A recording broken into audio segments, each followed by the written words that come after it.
Many people today don't realize how different gay life was before Stonewall and the gay movement. I was born and raised in the 1940s, and I didn't know anybody who was gay. I honestly thought that I was the only gay person in the world.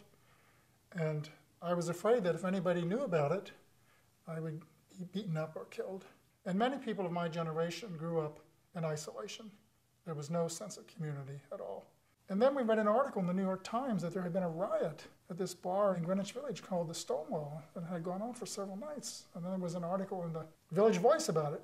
And there was a very large influx of new people coming into the movement. And I never forget one August night, we were walking down Christopher Street in Greenwich Village. It was a very foggy night. It was hard to see, and kind of a little mysterious. And this very thin, willowy person, almost like a sprite, emerged from the fog and gave us a leaflet which said, "Come to this revolutionary group of fags called the Gay Liberation Front." And then he disappeared into the fog. And it was an exhilarating experience because there were all these people who had a sense of gay pride. They saw being gay as something positive, something that contributed to your life, something that contributed to the culture.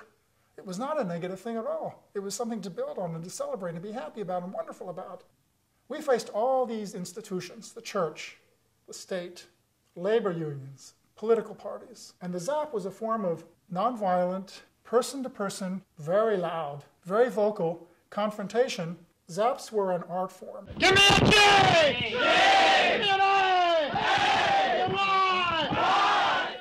In 1971, the clerk of New York City went out of his way to make gratuitous homophobic remarks to the New York Post about same-sex marriage. So we decided to raise his consciousness a little bit. This is not a question of making appointments. We are here demanding retraction of his slander and demanding that he represent gay people who pay his taxes.